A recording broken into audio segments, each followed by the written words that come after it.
That takes us to our next album, another debut album, Postcard from a Living Hell by RedHook.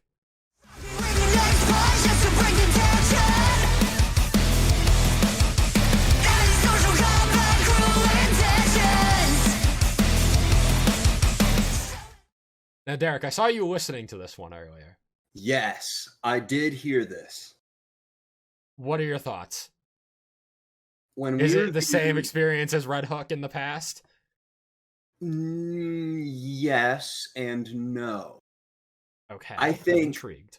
I think that Bad Decisions, the EP, had one good song, and it was Alien, or one song that really stuck with me.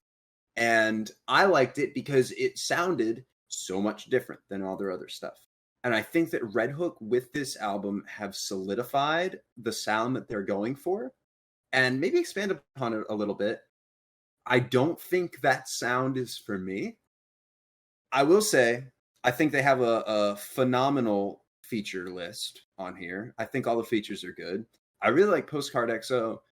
Can you guess? I liked one other song in here besides Postcard XO. Can you guess which one it is? Soju. No.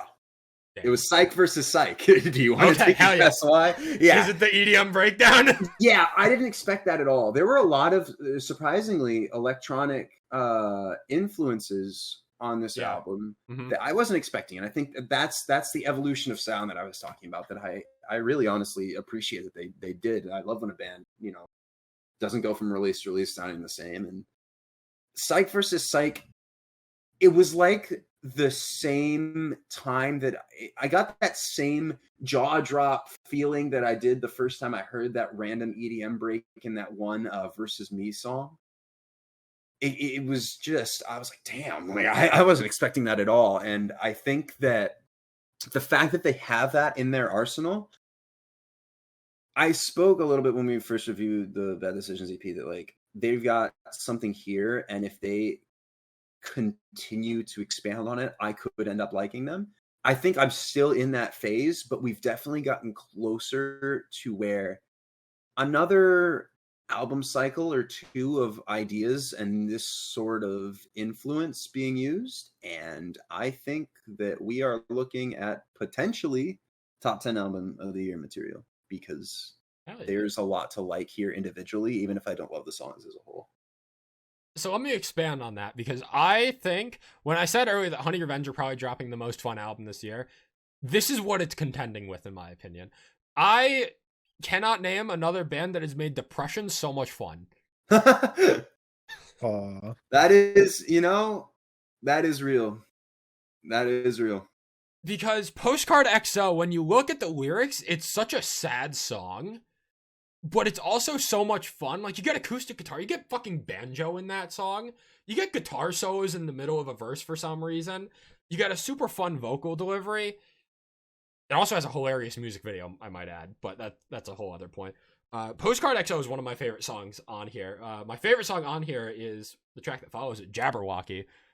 Really stood out to me as a single last year and still does stand out to me.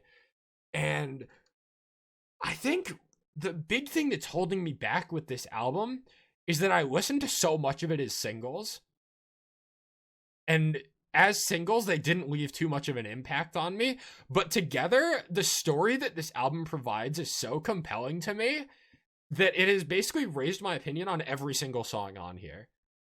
You start with Postcard XO, which is basically the title track of Postcard from a Living Hell, which is basically written like a postcard from a living hell. And I think that is fucking awesome, because it starts off with, you get the verse before the chorus where it's just a quick trip down that rabbit hole where thoughts always go, same toxic reverie, awful end to me. Yours respectfully, which is how you would open a postcard. Like, if you're writing a postcard to someone on the back, it's like, yours respectfully, or whatever that, like, declaration to, like, who the postcard is for. Then you get the chorus of, I'm feeling worthless, probably deserve this, so I'll walk through this dark alley home. And it's like, damn. At the end of the chorus, you get, hey, I miss you, wish you well, postcard from a living hell. Which really just sets the tone for this album, because then you get into Jabberwocky, which is about realizing that you're like a victim, and that, like, you've been you've dealt with some shit, basically. I don't know the exact meaning of the song. But the chorus in that is just wake me up because this isn't real. It's just a bad dream. And just like, you think you're so strong until it happens to you type of thing. And then you follow it up with the third song on the album, Off With Your Head, probably the heaviest song on this album, where it's like, I'm angry, want to kick holes in the walls of this mess. I'm angry that I feel so goddamn powerless. And it's just, that one went straight into my I'm fucking pissed playlist. And it's amazing. I think The Critic is another really compelling song. I didn't spend as much time with it. Imposter, the Yours Truly feature, is a contender for one of my favorite features of the year. Especially Michaela in the final chorus, kind of doing the backing vocals. It's just incredible. I did not spend nearly enough song with Imposter when it came out as a single. Soju, unfortunately, still falls kind of flat for me. It's just not doing too much for me. But then you get to Low Budget Horror, which grew on me a lot from what I thought of it as a single. Really fun song, sick breakdown. And then you get An Intervention, which I feel like depicts the idea of like processing everything that you've gone through, of like, I think that I might need an intervention to like get out of this hole. Cycles back to the title track, Postcard XO. It's just a quick trip down that rabbit hole where thoughts always go. And then Inarticulate, I think, is a fun, kind of like uplifting song featuring The Fam, which I think that feature is solid as well. However, then it gets to Say, which I think on its own is a great song, but for how compelling the story of this album is from front to back, I don't feel like Say does enough to close it for me.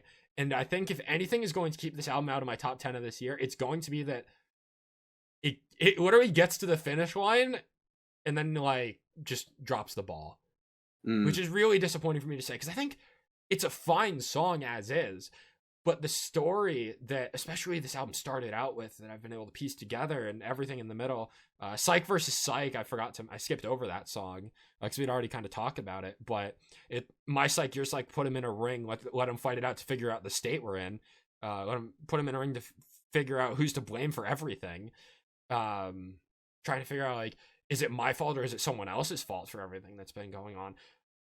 There's so much interconnection between all these songs, and I love how it all came together given how mediocre I was feeling about a lot of these singles. But Say just feels like it feels like something's missing on this album for me. I don't know.